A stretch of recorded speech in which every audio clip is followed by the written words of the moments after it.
Class 10th की math का जो आपका चैप्टर 13 है, इसमें आपकी प्रश्नावली 13.1 में आपको माध्य 3 विधियों से निकालना है, कल्पित और प्रत्यक्ष और पग विचलन। बहुत ही बेस्ट है पग विचलन, सरल है।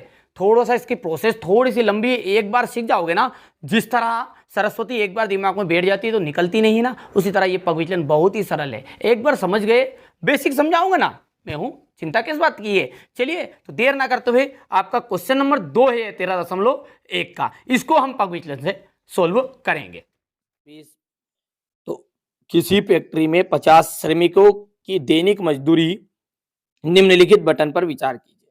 अब एक उपयुक्त विधि का उपयोग करो और श्रमिकों के माध्य निकालो। ठीक है, सवाल आपसे परीक्षा में कोई सा नहीं पूछता है कि आपको पग विचलन से करना है कि प्रत्यक्ष से करना है कि कल्पित से करना है, जिस चाहो उससे कर लेना, पर सबसे सरल जो बढ़ेगी, यदि आंकड़े बड़े हैं तो आपको पग विचलन का यूज करना है, कल्पित का नहीं। ठीक है, और आंकड़े छोटे छोटे हैं तो कल प्रत्यक्ष का करना है, सबसे पहले जो सिखाया था।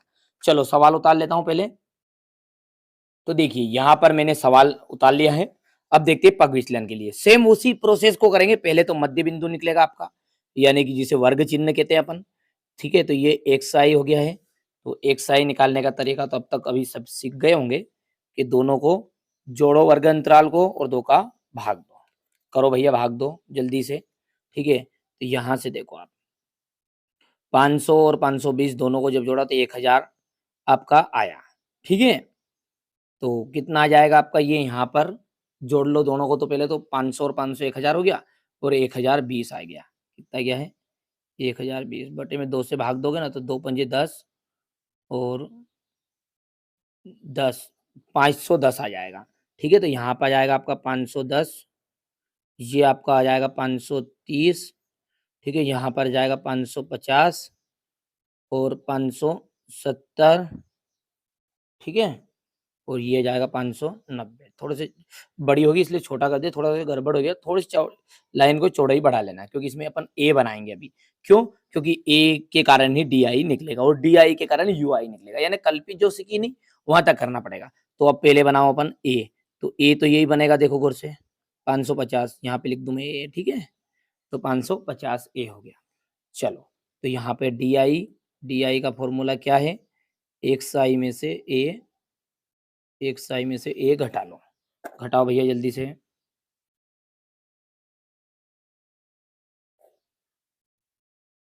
घटाओगे ना तो ये कितना आ जाएगा जल्दी बताओ। यहाँ पे तो 0 हो गया है और यहाँ पे 570 में से घटेगा तो 20 आ जाएगा और यहाँ पे कितना जाएगा 40 आ जाएगा। ऊपर माइनस का 20 आएगा, 40 आएगा। घटा के देख लो क्योंकि 30 में से घटाओगे ये तो 50 तो माइनस का 20 और 10 में से 50 घटाओगे तो माइनस का 40। ठीक है, चलो अब आगे क्या है अपना यू आई की जरूरत है। तो यू आई जो है ना, इसका फॉर्मूला क्या होता है, डी आई बटा एच।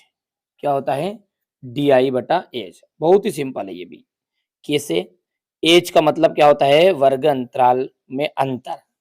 कितना होता है वर्ग अंतराल में अंतर, देखो 520 में से 500 घटाओ 20 का अंतर है। इनके बीच में जो गैप है ना, कितने कितने की गैप है, वो गैप ही यू एच कहलाती है। 40 में से 20 घटाओ 20, 60 में से 40 घटाओ 20, 80 में से, और इस तरह से। तो ये आपका हो गया एच। एच का मान कितना गया 20 आ गया है।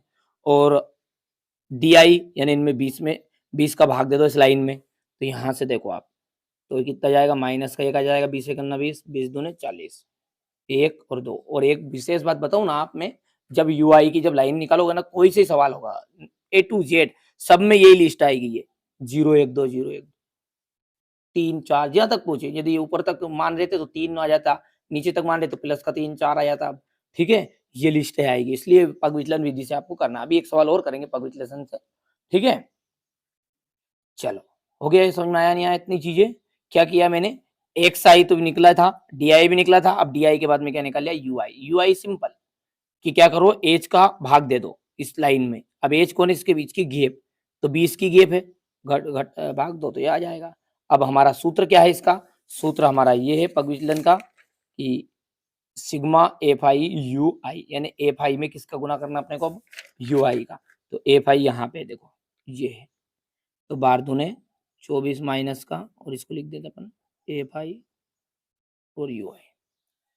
14 करना 14, 8 का 0 में दोगे 0, 6 करना 6 और 10 दून हो गया 20। चलो जोड़ कर लो सिग्मा एफ आई इक्वल, यदि हम इनकी बात करें तो ये 50 है पूरे टोटल, तो 50 हो गया। अब देखो आंकड़े कितने दे दे, 500 700, आंसर कितने आए 20 15 में आ रहा है, देखो सरल है कि नहीं है। चलो अब 20 तो यहाँ पे देखो गौर से 20 है, तो यहाँ से आपका 4 बच गया, देखो है ना, 20 4 4 बच गया। अब ये 6 है तो 4 तो इसके पास बचा है, 4 तो इसमें से चला गया और 2 इसमें से चला गया ना, माइनस का 12 बचा। जोड़ लो, नहीं जोड़ के देखोगे तो 4 ने 4 8, 2 ने 1 3, 38, 38 में से 26 घटा लो, ठीक है, तो 38 में से 26 घटेगा तो कितना जाएगा 2, और ये आपका 1 माइनस का 12 बच जाएगा। तो यहाँ पर सिग्मा एफ आई और यू आई का जो मान है ना, वो माइनस का 12 आया है, ठीक है। चलो अब सोल्व करो इसे, sigma sorry a plus sigma f i u i बटा sigma f i into h, ये है फॉर्मूला। चलो मान रखो जल्दी से, ए का मान कितना है, ए का मान देखो यहाँ 550 है, ये थोड़ा सा जल्दी मैंने थोड़ा कम गैप कर दी, साफ सुथरा करना आपको, ठीक है, थोड़ा सा 550 है प्लस इसका उत्तर कितना है माइनस का 12 है, बटे में कितना है 50 है, ठीक है, इंटू 20 है। देखो कौन से, क्यों 20 को नहीं है, एच इनके बीच की गैप हो गया।